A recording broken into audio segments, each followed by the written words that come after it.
మీ అందరికీ చాలామందికి తెలియదు, ఎందుకంటే మీరంతా చాలా చిన్న చిన్న పిల్లలు. మీరు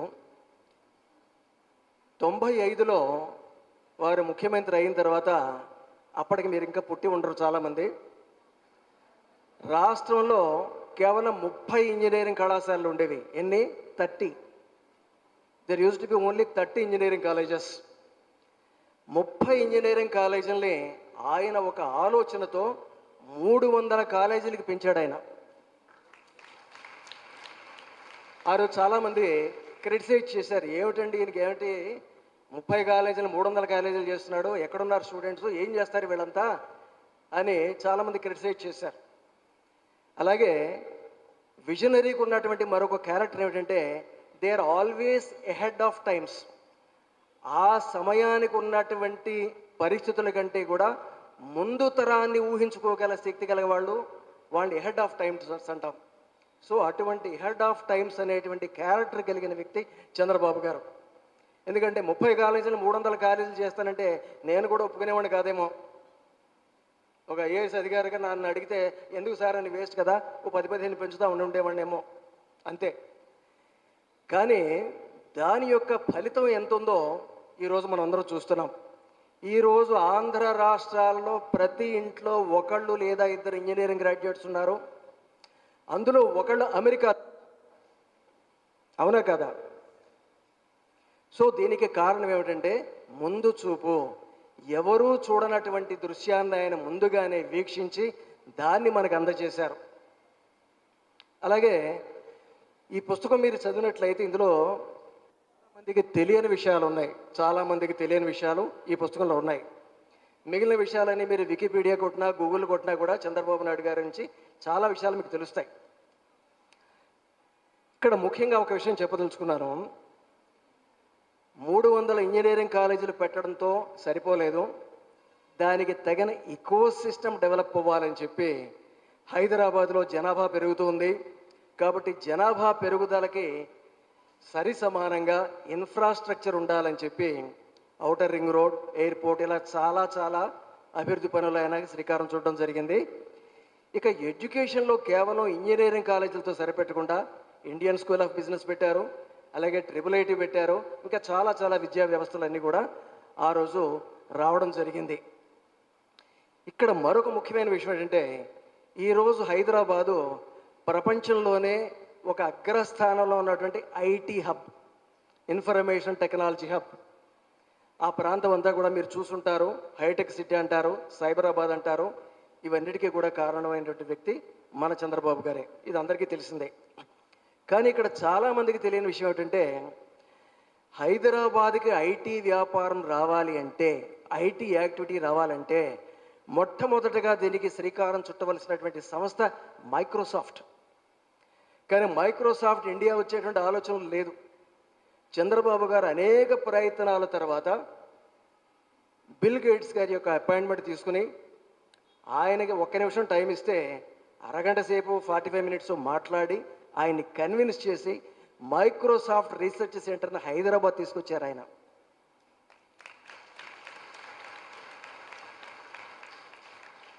ఇక్కడ మీరు గమనించాల్సింది, ఆయన అపాయింట్మెంట్ ఇస్తే నేను కూడా వెళ్ళి ప్రజెంటేషన్ ఇస్తాను, నేను ఇస్తాను, ఎవరైనా ఇస్తాం. కానీ ఇక్కడ గమనించాల్సింది ఏమిటంటే, విజనరీకి ఉన్నటువంటి మరొక ఇంపార్టెంట్ క్యారెక్టర్ స్వచ్ఛత, ట్రస్ట్ వర్తినెస్, మన మీద నమ్మకం ఉండాలి. నేను ఏదైనా ఒక మాట చెప్తే మీరు నమ్మాలంటే నేను నమ్మకం కలిగించుకునేలా ప్రవర్తించాలి.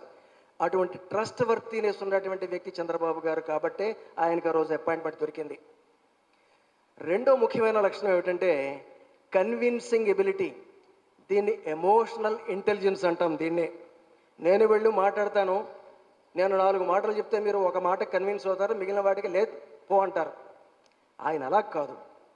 ఏదన్నా ఒక కార్యక్రమాన్ని చేపట్టారంటే ఎదటి వారిని కన్విన్స్ చేసి తన వైపుకు తిప్పుకునేటువంటి ఎబిలిటీ కలిగిన ఏకైక పొలిటీషియన్ ఆయన.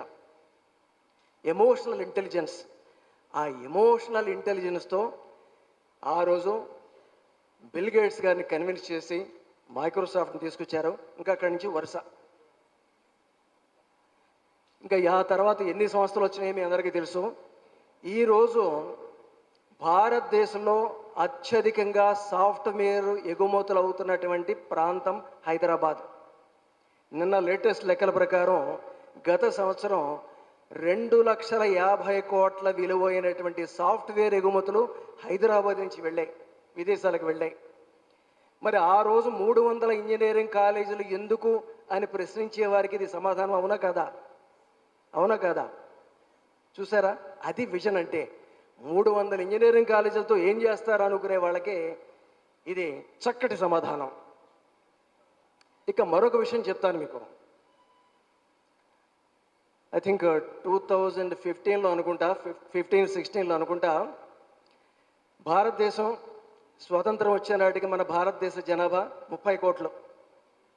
30 కోట్లు క్రమేపీ పెరుగుతూ వచ్చింది. ఈరోజు 140 కోట్లకు పెరిగింది. సో జనాభా పెరుగుదల గురించి ఒక 2 విషయాలు మీరు తెలుసుకోవాలి. జనాభా పెరుగుదల గురించి థామ్సన్ అండ్ నోటెస్ట్ అనేటువంటి వాళ్ళు సిద్ధాంతీకరించారు. పురాతనమైనటువంటి సమాజంలో జనాభా పెరుగుతూనే ఉంటుంది, బర్త్ రేట్స్ డెత్ రేట్స్ సమానంగా ఉంటాయి, రెండు చాలా ఎక్కువగా ఉంటాయి. కానీ సమాజం అభివృద్ధి చెందేటప్పుడు బర్త్ రేట్స్ అలాగే ఉంటాయి, కానీ డెత్ రేట్స్ తగ్గుతాయి. ఎందుకంటే వైద్య సదుపాయాలు వస్తాయి కాబట్టి డెత్స్ తగ్గుతాయి. కానీ అవగాహన పూర్తిగా రాదు కాబట్టి బర్త్స్ పెరుగుతూనే ఉంటాయి. ఇది 2వ స్టేజ్. 3వ స్టేజ్లో పూర్తిగా అవగాహన సమాజం ఉంటుంది కాబట్టి బర్త్స్ తగ్గుతాయి, డెత్స్ తగ్గుతాయి. ఇది ఫ్రాంక్ నోటెస్టిన్ గారి సిద్ధాంతీకరించినటువంటి డెమోగ్రాఫిక్ థియరీ. ఈ థియరీ అందరికీ తెలుసు, సోషాలజీ చదువుకున్న వాళ్ళందరికీ తెలుసు. ఇక్కడ ఎందుకు చెప్తున్నానంటే 2016లో చంద్రబాబు నాయుడు గారు ఒక స్టేట్మెంట్ ఇచ్చారు.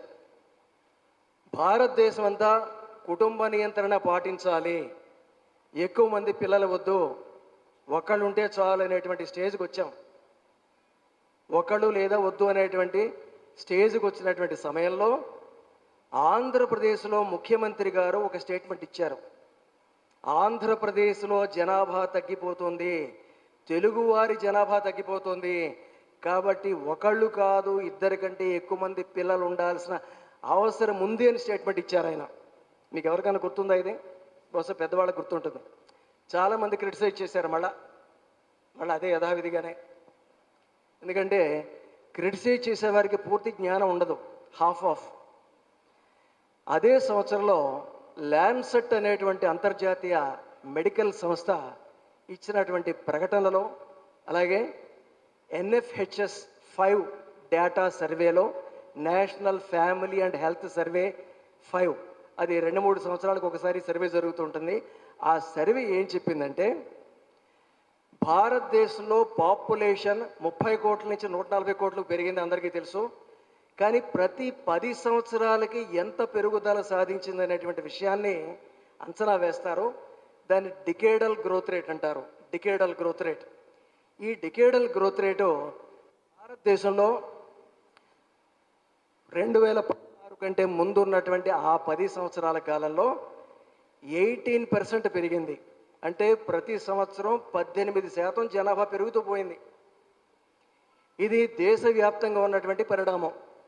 కంట్రీ అంతా కూడా 18% చొప్పున జనాభా పెరుగుతూ పోతూ ఉంటే, ఇక్కడ గమనించండి, ఆంధ్రప్రదేశ్లో కేవలం 9% మాత్రమే జనాభా పెరిగింది.